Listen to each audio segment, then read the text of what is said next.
Hello दोस्तों, स्वागत है आप सभी का। कैसे हैं आप सभी? आशा करता हूँ आप सभी बहुत अच्छे होंगे, अच्छी तरीके से पढ़ाई कर रहे होंगे, मस्त तरीके से रह रहे होंगे। तो मॉर्निंग डोज में आप लोगों का स्वागत है, जिसमें हम लोग करते हैं रोज़ टॉप 5 करंट अफेयर। आज के करंट अफेयर में हम लोग देखेंगे दोस्तों, नमामि गंगे मिशन 2 क्या है, खेलो इंडिया यूथ गेम्स के बारे में बात करेंगे, राष्ट्रपति कलर अवार्ड के बारे में बात करेंगे, खनन प्रहरी ऐप मोबाइल ऐप लॉन्च की गई है, इसके बारे में हम बात करेंगे, और फरवरी के महत्वपूर्ण दिवसों के बारे में भी हम थोड़ी जानकारी लेंगे दोस्तों। तो अगर आप चैनल पर नए होंगे, चैनल को सब्सक्राइब करके ज़्यादा से ज़्यादा लोगों तक शेयर करने की कोशिश करना।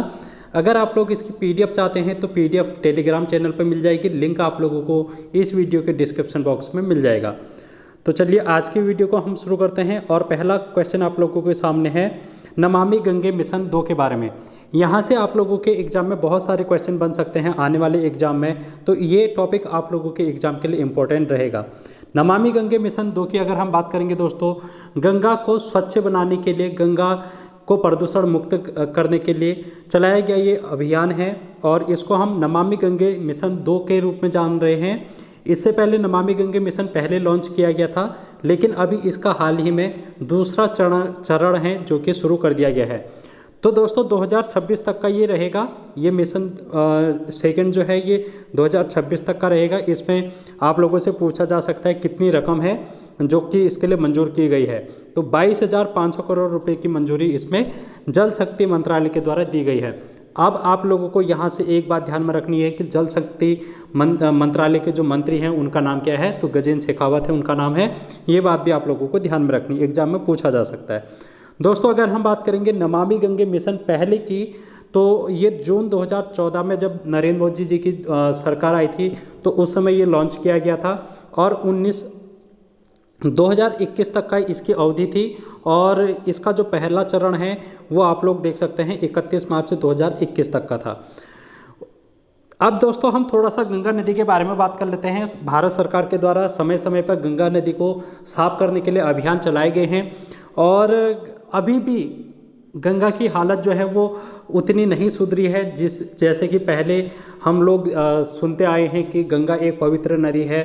हम अपने धार्मिक ग्रंथों में गंगा नदी की पवित्रता की चर्चा करते हैं, लेकिन अभी वर्तमान में हमारी जो गंगा नदी है वो बहुत सारी प्रदूषित हो चुकी है। तो इसलिए इसके लिए भारत सरकार के द्वारा समय समय पर अभियान चलाए जा रहे हैं।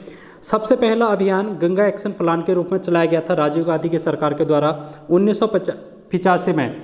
तो आप लोगों से पूछा जा सकता है कि गंगा एक्शन प्लान कब शुरू किया गया था, तो 14 जून 1985 को वाराणसी से शुरू किया गया था। आप लोगों से इस टाइप के क्वेश्चन भी पूछे जाते हैं कि उस समय गंगा एक्शन प्लान किस प्रधानमंत्री के कार्यकाल के दौरान शुरू किया गया था, तो राजीव गांधी इसका राइट आंसर होगा दोस्तों। उसके बाद 1985 से इस पर ज़्यादा काम नहीं किया गया, इसी एक्शन प्लान पे काम किया जा रहा था। वर्ष 2008 में 4 नवंबर को केंद्र सरकार के द्वारा गंगा को राष्ट्रीय नदी घोषित किया गया है। तो ये बात भी आप लोगों को ध्यान में रखनी है, इंपॉर्टेंट क्वेश्चन आप लोगों के एग्जाम के लिए रहेगा। 4 नवंबर 2008। उसके बाद राष्ट्रीय गंगा नदी बेसिन प्राधिकरण का गठन किया गया 2008 में, जिसके अध्यक्ष प्रधानमंत्री होते हैं। इस बात को आप लोग ध्यान में रखना। और इसके जो उपाध्यक्ष होते हैं दोस्तों वो सीएम होते हैं, मुख्यमंत्री। जिस राज्य से गंगा नदी प्रवाहित होती है उस राज्य के सीएम हैं जो कि इस गंगा नदी बेसिन प्राधिकरण के उपाध्यक्ष होते हैं। तो आप लोगों से पूछा जा सकता है कि गंगा नदी बेसिन प्राधिकरण के अध्यक्ष कौन होते हैं, तो प्रधानमंत्री देश के होते हैं। अभी वर्तमान में मोदी जी इसके अध्यक्ष हैं। 2008 में इसका गठन किया गया था। उसके बाद 2008 के बाद हम देखेंगे दोस्तों स्वच्छ गंगा मिशन यहाँ पर चलाया गया था वर्ष 2009 में। तो ये बात भी आप लोगों को ध्यान में रखनी है। 2009 में इस पर से गंगा अभियान भी चलाया गया था। उत्तराखंड के ऋषिकेश से चलाया गया था, ये मुनि की रेती टिहरी से ये चलाया गया था। इस पर से गंगा अभियान 17 दिसंबर 2009 को 17 दिसंबर को गंगा स्वच्छता दिवस के रूप में मनाया जाने लगा 2009 के बाद। तो ये बात भी आप लोगों को ध्यान में रखनी है कि स्वच्छता दिवस, गंगा स्वच्छता दिवस कब मनाया जाता है, तो 17 दिसंबर आप लोगों के एग्जाम के लिए इम्पोर्टेंट रहेगा दोस्तों। अगर हम बात करेंगे गंगा नदी कितने राज्यों से होकर बहती है, तो इस टाइप के क्वेश्चन भी आप लोगों से पूछे जाते हैं बहुत बार स्टैटिक जीके में।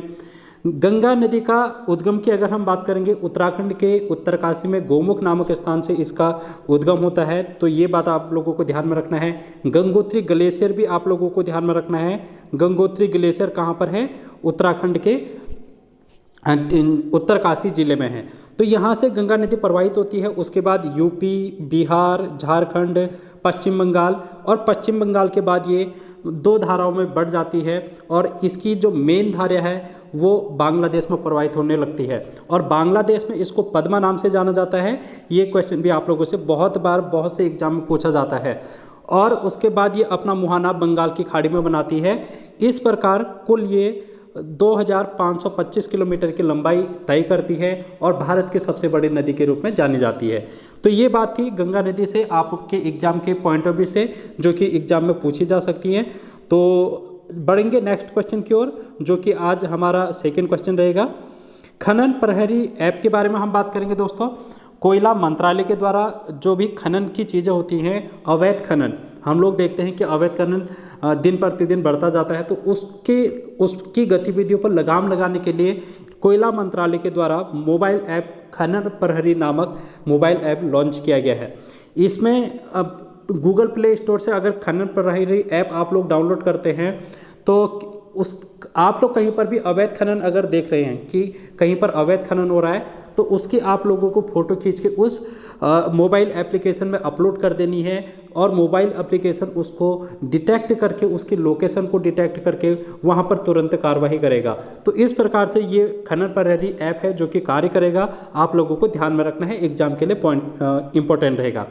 दोस्तों यहाँ पर खनन प्रहरी ऐप से संबंधित देखो, यहाँ पर प्रहरी लिखा है, तो हो सकता है आप लोग थोड़ा सा कंफ्यूज हो जाए, क्योंकि प्रहरी नामक एक और ऐप है, तो वो BSF के द्वारा लॉन्च की गई थी। तो ये बात भी आप लोगों को ध्यान में रखना है।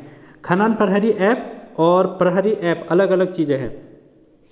अगर हम बात करेंगे हिम प्रहरी, दोस्तों यहाँ पर भी कंफ्यूज नहीं होना है। हिम प्रहरी उत्तराखंड की सरकार के द्वारा एक योजना है, जिसमें पलायन रोकने के लिए पूर्व सैनिक और युवाओं के लिए संचालित की गई एक योजना है। तो हिम प्रहरी का संबंध किस राज्य से है? उत्तराखंड राज्य से है। प्रहरी ऐप का संबंध किससे है? BSF से है, बॉर्डर सिक्योरिटी फोर्स। और अगर हम बात करेंगे खनन प्रहरी ऐप की, तो ये कोयला मंत्रालय से है, खनन अवैध खनन को रोकने के लिए। आपके एग्जाम के लिए इंपॉर्टेंट क्लास रहेगी। तो अगर आप चैनल पर नए होंगे दोस्तों, तो चैनल को सब्सक्राइब कर लेना, और अगर आप लोगों को क्लास पसंद आ रही है तो लाइक करके ज़्यादा से ज़्यादा लोगों तक शेयर करना। बढ़ेंगे नेक्स्ट प्रश्न की ओर। नेक्स्ट प्रश्न आप लोगों के सामने है, राष्ट्रपति कलर अवार्ड। तो प्रेसिडेंट कलर अवार्ड अभी हाल ही में यहाँ पर वितरित किए गए हैं। सेना हो या फिर पुलिस हो, इसमें महत्वपूर्ण कार्य करने के लिए यहाँ पर राष्ट्रपति कलर अवार्ड दिया जाता है। तो 2023 का राष्ट्रपति कलर अवार्ड हरियाणा पुलिस को दी गई है। तो ये बात आप लोगों को ध्यान में रखना है। यहाँ से इतना ही क्वेश्चन आप लोगों के लिए बनेगा।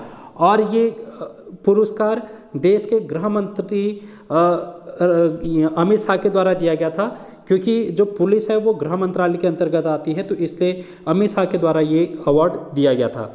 तो ये बात भी आप लोगों को ध्यान में रखनी है। हरियाणा पुलिस को राष्ट्रपति कलर अवार्ड 2023 से सम्मानित किया गया है। अब हम बात करेंगे दोस्तों, अगला टॉपिक हमारा खेलो इंडिया यूथ गेम्स 2023। सबसे पहले तो आप लोगों से ये पूछा जाएगा कि ये कौन सा संस्करण है इस बार का 2023 का। तो 5th संस्करण है, 5वां संस्करण है 2023 का। कहाँ पर आयोजित किया जा रहा है? भोपाल, मध्य प्रदेश। मध्य प्रदेश की राजधानी भोपाल में ये आयोजित किया जा रहा है। और यहाँ के CM कौन हैं? तो ये कमेंट बॉक्स में आप लोग यहाँ पर करेंगे कि मध्य प्रदेश के CM कौन हैं वर्तमान में, और यहाँ के गवर्नर कौन हैं। इस बात को भी आप लोग कमेंट बॉक्स में ज़रूर करना। दोस्तों अगर हम खेलो इंडिया यूथ गेम की बात करते हैं, तो ये 2 फील्ड में होता है। एक तो होता है अंडर 17 और एक होता है अंडर 21। तो ये बात भी आप लोगों को ध्यान में रखनी है। और इस बार का हाईएस्ट जो खिताब मेडल जीते हैं वो जीते हैं महाराष्ट्र ने। तो आप लोगों से पूछा जा सकता है कि खेलो इंडिया यूथ गेम में शीर्ष स्थान पर कौन सा राज्य रहा? तो महाराष्ट्र आप लोगों का आंसर होगा। अब इसकी थीम सॉन्ग भी आप लोगों से पूछी जा सकती है। हिंदुस्तान का दिल धड़का दो, हिंदुस्तान का दिल धड़का दो, इसकी क्या रहेगी? थीम रहेगी। दोस्तों आप लोगों से खेलो इंडिया यूथ गेम का पहला संस्करण पूछा जा सकता है। तो वर्ष 2018 में नई दिल्ली में इसका पहला संस्करण शुरू किया गया था। तो तो ये बात भी आप लोगों को ध्यान में रखनी है। बढ़ेंगे नेक्स्ट प्रश्न की ओर, जो कि हमारा अंतिम प्रश्न रहेगा आज के लिए, जिसमें हम बात करेंगे दोस्तों महत्वपूर्ण दिवस जो कि फरवरी महीने के हैं। फरवरी माह के महत्वपूर्ण दिवस को हम देखेंगे, आपके आने वाले एग्जाम के लिए इंपॉर्टेंट रहेंगे। दोस्तों विश्व आर्द्र भूमि दिवस मनाया जाता है 2 फरवरी को। और अगर हम बात करेंगे विश्व कैंसर दिवस, तो विश्व कैंसर दिवस 4 फरवरी को मनाया जाता है। और 13 फरवरी को राष्ट्रीय महिला दिवस मनाया जाता है। दोस्तों यहाँ पर ध्यान में रखना, आप लोग अंतर्राष्ट्रीय महिला दिवस नहीं पूछ रहा है, अंतर्राष्ट्रीय महिला दिवस 8 मार्च को मनाया जाता है। तो ऑप्शन में अगर 8 मार्च होगा, आप लोग 8 मार्च क्लिक करके आएंगे वहाँ पर, लेकिन आप लोग ये गलती मत करना, 13 फरवरी होता है राष्ट्रीय महिला दिवस। दोस्तों यहाँ पर अगर हम बात करेंगे राष्ट्रीय महिला दिवस की, तो थोड़ा सा आप लोग इसके बारे में ध्यान में रखना। सरोजनी नायडू जी की जयंती के उपलक्ष्य पर इसको मनाया जाता है, जो कि हमारे देश की स्वर कोकिला के रूप में जानी जाती हैं सरोजनी नायडू, और उत्तर प्रदेश की पहली महिला राज्यपाल थी और भारत की भी पहली महिला राज्यपाल के रूप में इनको देखा जाता है। दोस्तों अगर हम इनकी बात करेंगे तो INC इंडियन नेशनल कांग्रेस, भारतीय राष्ट्रीय कांग्रेस की पहली भारतीय महिला अध्यक्ष के रूप में भी इनको देखा जाता है। 1925 कानपुर अधिवेशन में इन्होंने अध्यक्षता की थी।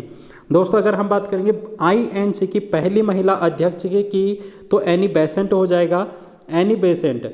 लेकिन अगर हम बात करेंगे पहली भारतीय महिला की, तब हमारे पास सरोजनी नायडू है जो कि आंसर होगा। तो इस बात में भी आप लोग कंफ्यूज मत होना, एनी बेसेंट और सरोजनी नायडू में। दोस्तों अब हम लास्ट में यहाँ पर देखेंगे विश्व रेडियो दिवस की, तो 13 फरवरी को विश्व रेडियो दिवस मनाया जाता है। तो इस प्रकार से हम लोगों ने महत्वपूर्ण दिवस भी कर लिए हैं।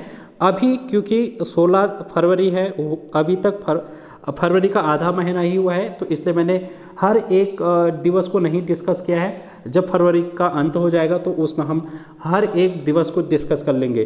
तो आधी महीने के यहाँ पर मैंने आप लोगों को दिवस जो कि महत्वपूर्ण थे उनको बता दिया है। आप लोगों के एग्जाम के लिए इम्पोर्टेंट रहने वाले हैं। तो दोस्तों वीडियो कैसे लगी ज़रूर बताना। आज की वीडियो में इतना ही, थैंक यू सो मच। और आप लोग इस क्लास को ज़्यादा से ज़्यादा लोगों तक शेयर करने की कोशिश करना और बढ़िया तरीके से रिवीजन करना, मस्त रहना, खुश रहना।